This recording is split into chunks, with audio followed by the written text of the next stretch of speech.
The first gunshot ricocheted off the wooden post not 10 inches from 8-year-old Tommy Miller's head, sending splinters flying through the dusty air of Redemption Creek, Arizona Territory, 1876. It wasn't aimed to kill, just to terrify, and it succeeded magnificently as the boy dropped to his knees, clutching his small bundle of possessions to his chest, tears streaming down his dirt-smudged face. "Whatcha cryin' for, bastard boy?" jeered Hank Wilson, the general store owner's 16-year-old son, twirling his father's revolver with dangerous inexperience. "Ain't your daddy gonna come save you? Oh wait, you ain't got one." Tommy's shoulders shook as the small crowd of town children laughed, their cruelty magnified by the echo between the weathered buildings of the main street. 3 days had passed since his mother's burial. Consumption had taken her after a long, painful decline, and the orphanage in Tucson wouldn't send anyone to collect him until next week. In the meantime, he slept in the church vestibule and endured the town's contempt for the woman who'd arrived 5 years ago with a fatherless child and no wedding band. "Shoulda been you that died instead of your mama," called another boy, emboldened by the leader's taunts. "At least she could wash dishes at the saloon. You ain't nothing but another mouth to feed." The next sound wasn't a gunshot but something equally explosive, the thunderous impact of a fist connecting with young Hank Wilson's jaw, sending him sprawling into the dust. The revolver flew from his hand, landing several feet away. "That's enough," said a quiet voice that somehow carried more authority than a shout. The children scattered like quail, leaving only Tommy, the unconscious Hank, and the tall figure who'd appeared as suddenly as a summer storm. Keller Hawkins stood 6'3" in his worn leather boots, his broad shoulders silhouetted against the merciless Arizona sun. At 26, his face already bore the weathered lines of a man who'd lived hard under open skies. A thin scar traced from his left temple to his jawline, and his eyes, deep blue as twilight, were fixed on the trembling boy. "You hurt, son?" Keller asked, crouching down to Tommy's level. Tommy shook his head, still clutching his bundle, unable to speak through his hiccuping sobs. "Well, you're bleeding a bit here," Keller said, gently brushing a splinter from the boy's cheek. "Mind if I take a look at that?" As the cowboy examined him with surprisingly gentle hands, Sheriff James Turner approached, his boots kicking up small clouds of dust. "Hawkins," he said wearily, "can't have you knocking out the general store owner's boy, even if he does deserve it. He fired a gun at a child." "Sheriff," Keller replied without looking up, still focused on Tommy's minor injuries. "If you want to arrest someone, start with him for attempted murder." The sheriff sighed, rubbing his graying mustache.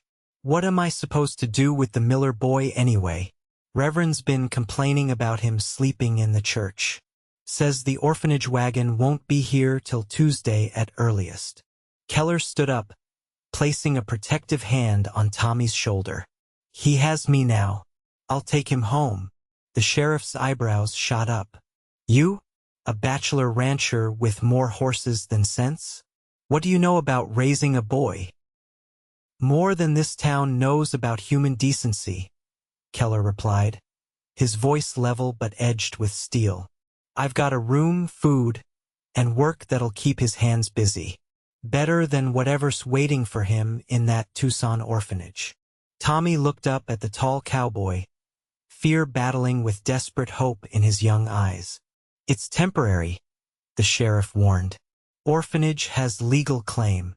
"We'll see about that," Keller said, then looked down at Tommy. "What do you say, son? Want to come see my ranch? Got some horses, might need a small hand to help groom them." Tommy nodded, wiping his nose on his sleeve. "Get your things then," Keller said softly, "and let's head home." As they walked toward Keller's wagon at the end of the street, the sheriff called after them. "Hawkins, you'll need someone to help with that boy. A woman's touch. You can't do this alone." Keller didn't bother turning around, just lifted his hand in a dismissive wave. Been doing fine on my own for years, Sheriff. Don't see why that should change now. But change was exactly what awaited at Golden Creek Ranch, whether Keller Hawkins was ready for it or not. The ranch sat nestled in a valley 12 miles outside town. A modest spread with a sturdy 2-story house, a large barn, several outbuildings, and grazing land stretching toward the distant mountains. Tommy's eyes widened as they approached, the wagon rumbling over the uneven ground. "You live here all by yourself?" he asked, his voice small but curious, the first words he'd spoken since they'd left town. "Not entirely alone," Keller replied. "Got about 30 horses, a dozen cattle, some chickens, 2 dogs, and a very disagreeable cat who thinks she owns the place." As if summoned, a border collie and a lanky hound came bounding from the barn, barking excitedly. "That's Ranger and Scout," Keller said as he pulled the wagon to a stop. "They look fierce, but they're nothing but oversized puppies." Tommy cautiously extended a hand to the dogs, who sniffed him thoroughly before offering enthusiastic licks of approval. A small smile the first Keller had seen flickered across the boy's face.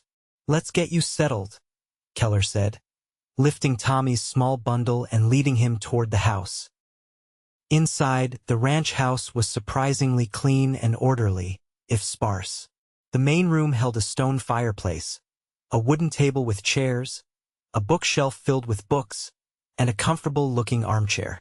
A narrow staircase led to the second floor. "Spare rooms upstairs," Keller explained, guiding Tommy up the steps. "Used to be my brother's, before he moved to California."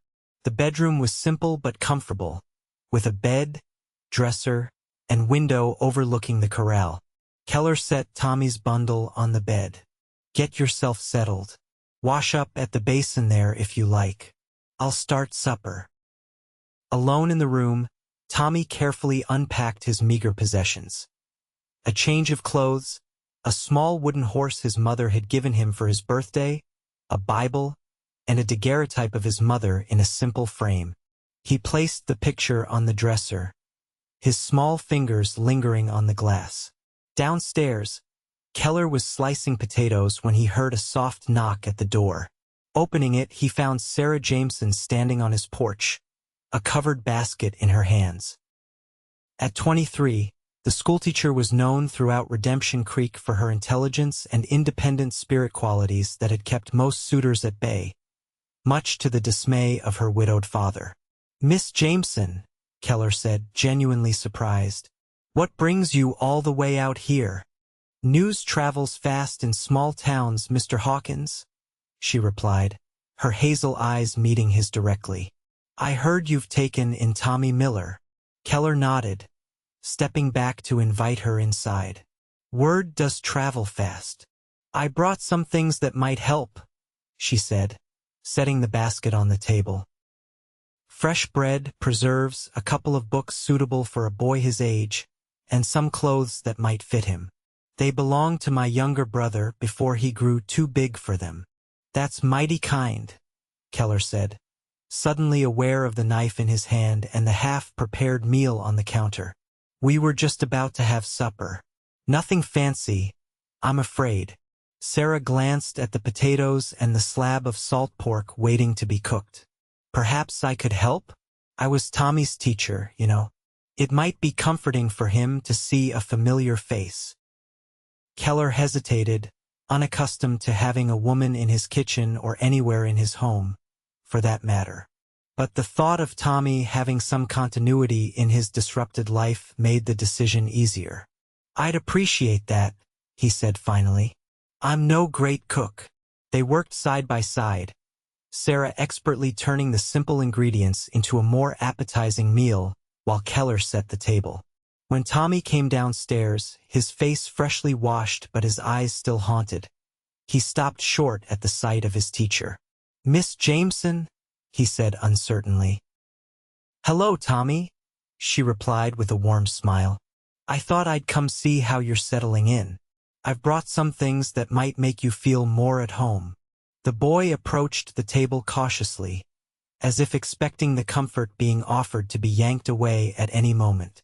Keller recognized that wariness he'd worn it himself as a boy after his parents died, leaving him and his brother to be raised by a reluctant uncle. "Sit down, son," Keller said gently. "Food's just about ready." The meal was the most companionable Keller had experienced in years. Sarah drew Tommy out with questions about his interests and memories of school, carefully avoiding any mention of his mother or recent trauma. By the time they'd finished eating, the boy had spoken more than he had all day. "Would you like me to read to you before bed?" Sarah asked as she helped clear the dishes. Tommy nodded eagerly, and Sarah smiled. "Why don't you go choose one of the books I brought while Mr. Hawkins and I finish cleaning up?" After Tommy disappeared upstairs, Sarah turned to Keller, her expression serious. "You've done a good thing, taking him in like this." "Seemed the only decent choice," Keller replied, uncomfortable with praise. "Still, not many bachelors would shoulder such responsibility," she persisted. "Do you have a plan for when the orphanage comes calling?" Keller's jaw tightened. "They're not taking him. I'll figure something out." "You'll need legal standing," Sarah said pragmatically. "The courts don't generally award guardianship to single men, especially not cowboys with little education and no wife." Keller finished for her. "I'm aware of how the world works, Miss Jameson." "That's not what I was going to say," she protested. "Wasn't it?" he challenged. Sarah met his gaze steadily.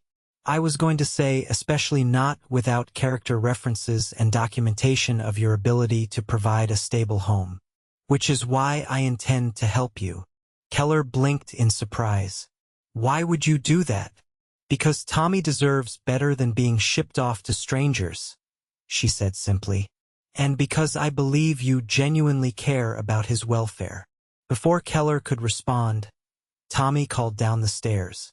"Miss Jameson? I found a book." "Coming, Tommy," she called back, then turned to Keller. "We'll talk more about this. For now, let's focus on making him feel safe." Keller watched her climb the stairs, a strange feeling taking root in his chest, something between gratitude and another emotion he wasn't quite ready to name. The next few days established a routine. Keller would wake at dawn, do the essential ranch chores, then wake Tommy for breakfast. The boy proved eager to help with the animals, especially the horses.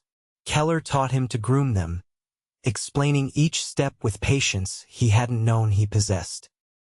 "My mama used to say my daddy was good with horses," Tommy ventured on the third morning, brushing a gentle mare named Whisper. "She said that's how they met." Keller kept his voice casual, though his interest was piqued. "Did she tell you much about him?" Tommy shook his head. "Just that he was passing through town. He was kind to her. She said I have his eyes." The boy's voice dropped to a whisper. "The other kids said he didn't want me. That's why he left." Keller set down the saddle he was repairing and crouched beside Tommy. "Listen to me, son. We don't know why your father left, but it wasn't because of you. Sometimes grown-ups make mistakes or face choices they're not ready for. That doesn't mean you did anything wrong." Tommy's eyes filled with tears. "I miss my mama." "I know," Keller said softly, placing a hand on the boy's shoulder. "And you always will. But it'll get easier to remember the good times without feeling so sad." "How do you know?" Tommy asked. "Because I lost my parents too," Keller admitted. "I was 12, my brother was 10. Influenza took them both in the same week." Tommy looked up at him with newfound understanding. "Who took care of you?"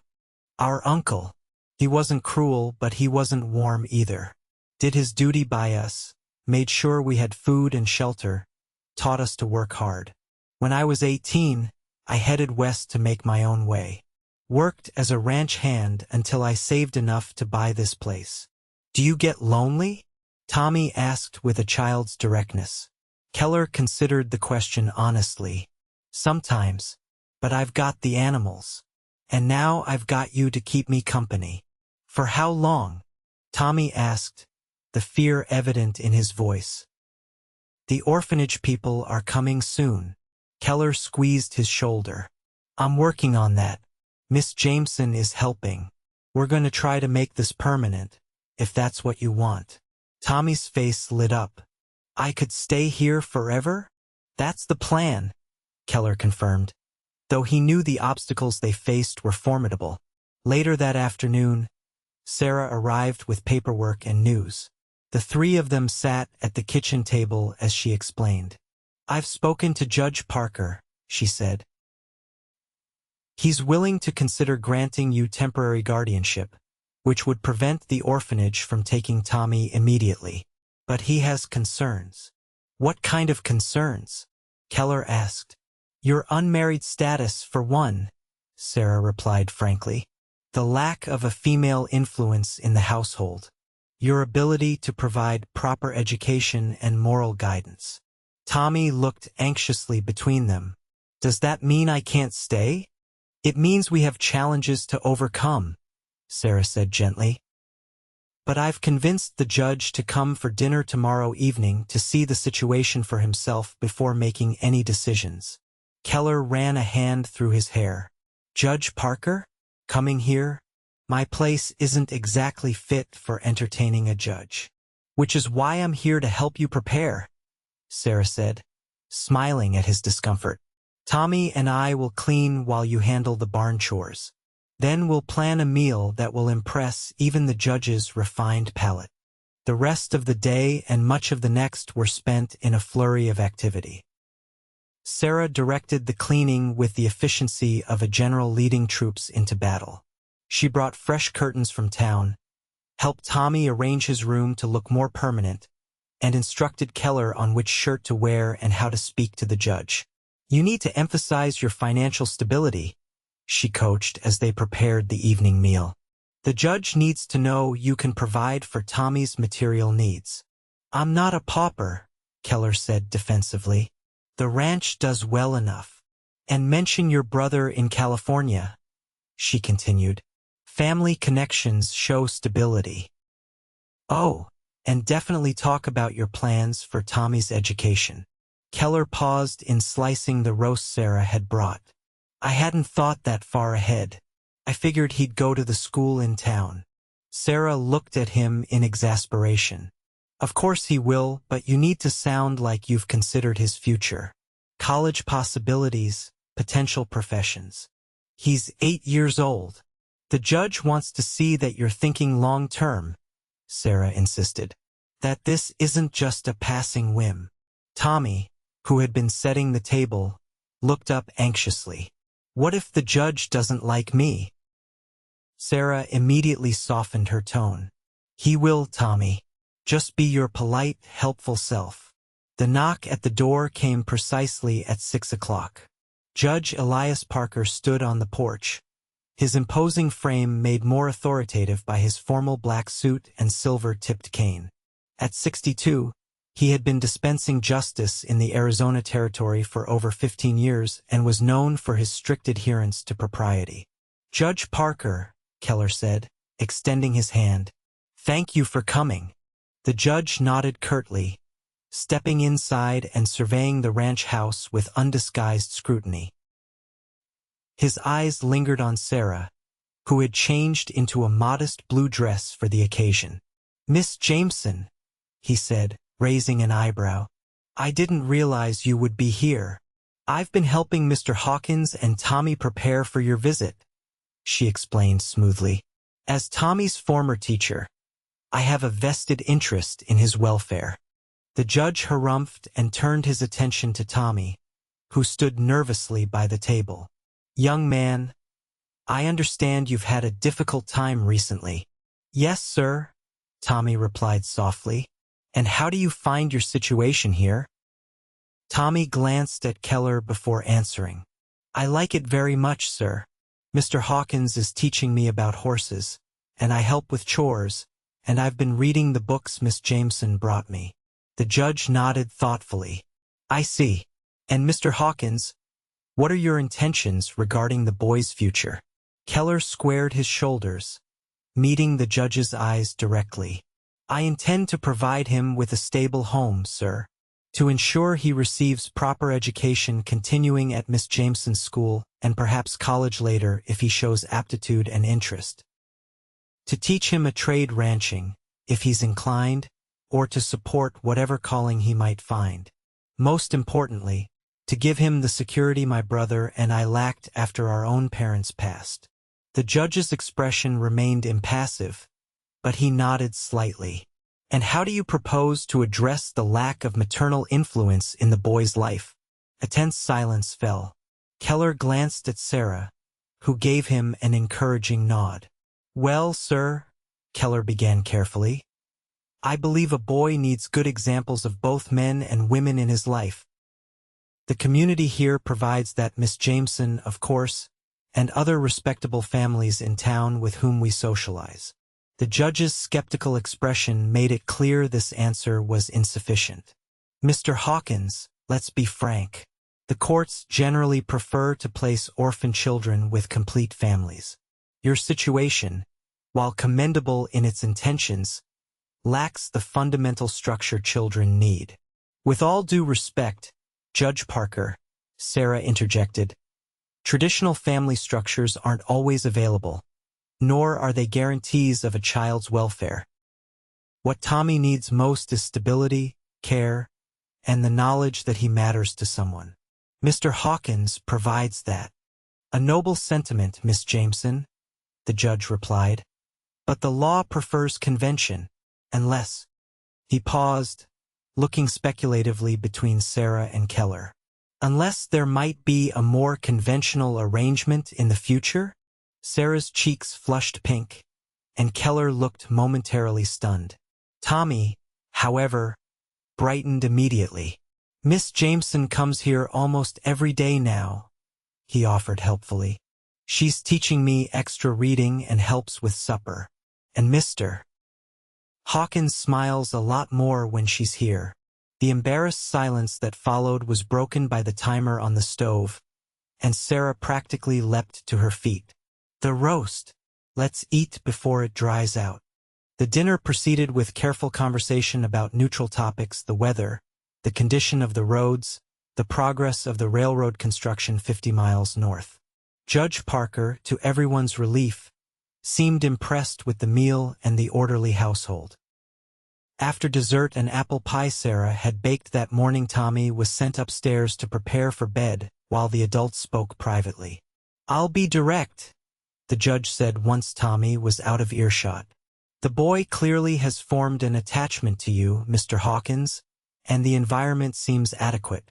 However, I remain concerned about the unconventional nature of the arrangement. What would make it more conventional in your eyes, sir? Keller asked, though he suspected he knew the answer. The judge cleared his throat. A marriage would certainly strengthen your petition for guardianship, eventually leading to the possibility of legal adoption. I see, Keller said carefully. Miss Jameson, the judge continued, turning to Sarah. Your involvement complicates matters. Are you merely a friend assisting with the boy? Or is there something more substantial in your relationship with Mr. Hawkins? Sarah met the judge's gaze steadily. Tommy was my student, and I cared deeply about his welfare. My relationship with Mr. Hawkins is. She hesitated, glancing at Keller. Evolving. The judge nodded, seemingly satisfied with this diplomatic answer. Very well. I'll grant temporary guardianship for 3 months, during which time I expect to see evidence of a stable, conventional home life developing. I'll return for another evaluation at that time.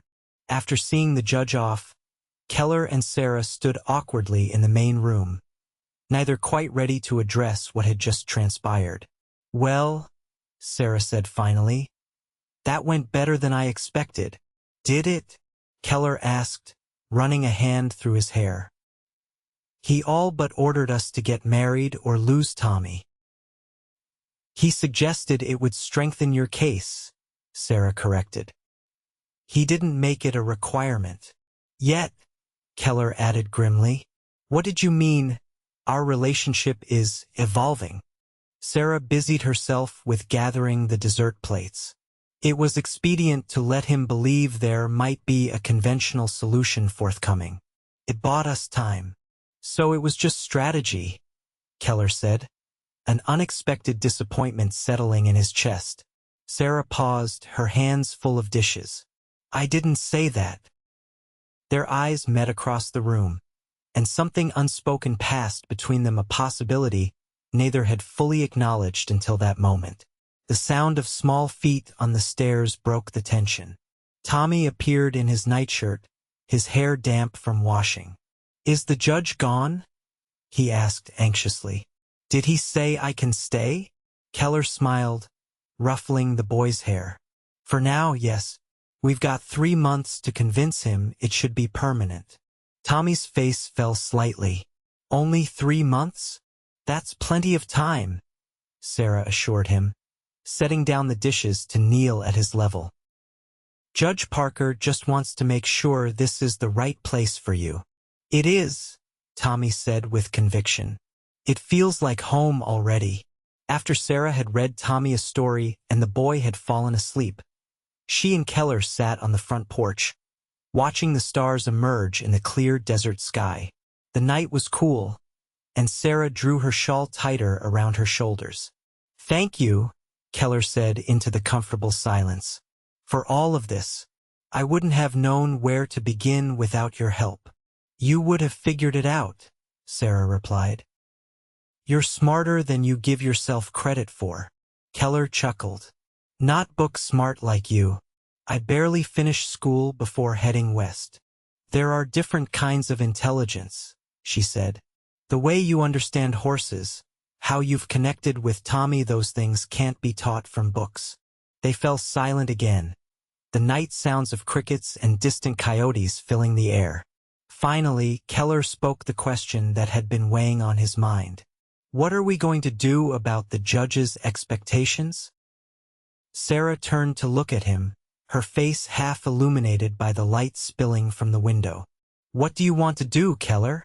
It was the first time she'd used his given name, and the intimacy of it wasn't lost on either of them. 3 months ago, if someone had suggested I'd be considering marriage for the sake of an orphaned boy I barely knew, I'd have thought them crazy, he admitted. But now, she prompted softly. Now I can't imagine Tommy not being here, and these past days with you here too. He struggled to find the right words. The house feels different, warmer. Sarah's hand found his in the darkness. I've enjoyed being here, with both of you. This isn't how it's supposed to happen, Keller said, his thumb unconsciously tracing circles on her palm. Marriages should come from love, not necessity. Who says the two are mutually exclusive? Sarah asked. Perhaps necessity simply accelerates what might have happened naturally over time. Keller turned to face her fully. Sarah, I won't ask you to marry me just to satisfy a judge. That wouldn't be fair to you. What if I wanted you to ask for other reasons? She countered, her voice barely above a whisper. The confession hung in the air between them, changing everything and nothing at once. Keller reached out, tentatively touching her cheek with calloused fingers. I think I've been half in love with you since that day you stood up to Banker Rhodes when he tried to foreclose on the Wilsons' farm, he admitted. You looked him straight in the eye and quoted legal statutes until he backed down. Never seen anything like it. Sarah laughed softly. That was 2 years ago. You never said a word. What would a rough cowboy with a scar on his face and dirt under his fingernails have to offer the smartest woman in the territory? Honesty, she replied immediately. Integrity, kindness, the very qualities that made you take in a boy everyone else had written off. Keller leaned forward slowly, giving her time to pull away if she wished. Instead, she met him halfway, their lips touching in a gentle, questioning kiss that quickly deepened into something more certain. When they finally parted, Keller rested his forehead against hers. This is happening mighty fast. Only on the surface, Sarah replied. I've watched you for years, Keller Hawkins. The way you treat people, how you handle your business, your quiet generosity that you think goes unnoticed. I've had plenty of time to form an opinion of your character. And what opinion is that? He asked, a smile tugging at his lips. That you're the kind of man I could build a life with, she said simply. Tommy just gave us the push we needed. The next morning, Keller found Tommy in the barn, diligently brushing Whisper as he'd been taught. The boy looked up as Keller approached, a serious expression on his young face. Are you and Miss Jameson going to get married so I can stay? He asked directly. Keller sat on a hay bale, patting the spot beside him. Tommy set down the brush and joined him. Would that bother you if we did? Keller asked carefully. Tommy considered the question. I like Miss Jameson. She's nice and smart and makes good pie. And she makes you smile. Yes, she does, Keller agreed. But would you just be doing it for me? Tommy persisted. Because I don't want you to be unhappy just so I can stay. Keller's heart swelled with affection for this thoughtful child, who'd somehow become so important to him in such a short time. Tommy, Miss Jameson and I care for each other. We might have taken longer to realize it without you, but the feelings were already there. So you really love her? Tommy asked, the concept clearly important to him. I do, Keller said, surprised by how easily the admission came. And I love you too, son. Whatever happens with the judge, I want you to know that. Tommy's eyes welled with tears, and he threw his arms around Keller's waist. I love you too, he whispered into the man's shirt. They stayed that way for a long moment, until Tommy pulled back and wiped his eyes with the back of his hand. Does this mean Miss Jameson will live here with us? If she agrees to marry me, Keller said. I haven't properly asked her yet. Tommy's eyes widened. You have to do it right. My mama told me that when a man proposes, he should have a ring and get down on one knee. Did she now? Keller said, amused by the boy's sudden expertise. Any other advice? Flowers, Tommy said confidently. Ladies like flowers. That afternoon, Keller rode into town with Tommy, their mission a secret between them. They visited the jeweler's shop where Keller selected a modest gold band with a small sapphire that reminded him of Sarah's favorite blue dress.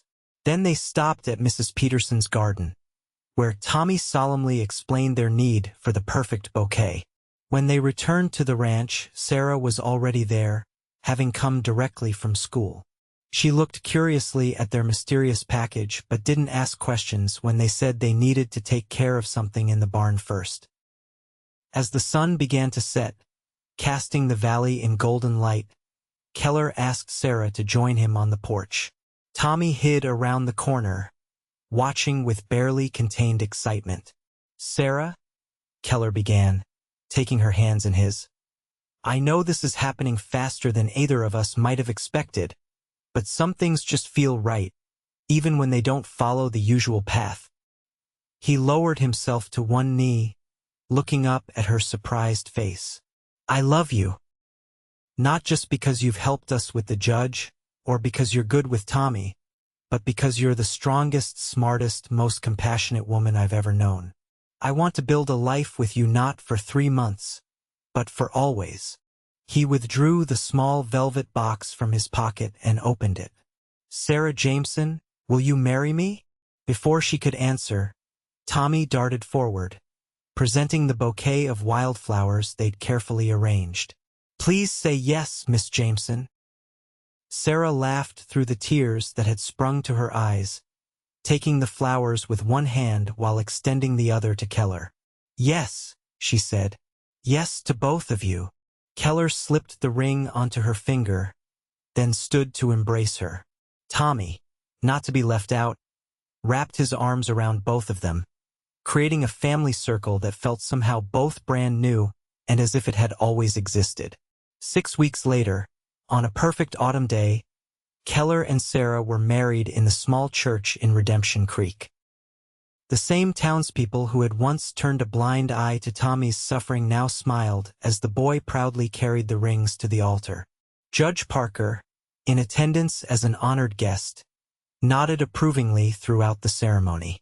That evening, as Tommy slept soundly in his room, no longer a temporary shelter, but his permanent home, Keller and Sarah stood on the porch of their ranch house, looking out at the land that was now their shared future. "Happy?" Keller asked, his arms wrapped around his wife from behind. "Completely," Sarah replied, leaning back against him. "Who would have thought that one brave act of kindness would lead to all this?" "It wasn't brave," Keller demurred. "Anyone would have done the same." "But they didn't," Sarah pointed out. "You did. And now a boy who had nothing has a family who loves him." Inside the house, Tommy stirred in his sleep, smiling at a dream of horses and wide open spaces and the two people who had chosen him when the rest of the world had turned away. Outside, under the vast canopy of stars, Keller Hawkins held his wife close and silently thanked whatever twist of fate had brought them all together: a lonely cowboy, a fatherless boy, and the woman brave enough to love them both.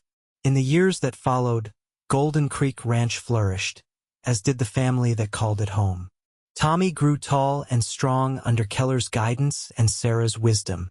The house expanded to accommodate 2 more children, a daughter and another son, who grew up knowing the story of how their family began with one simple, life-changing declaration: "He has me now."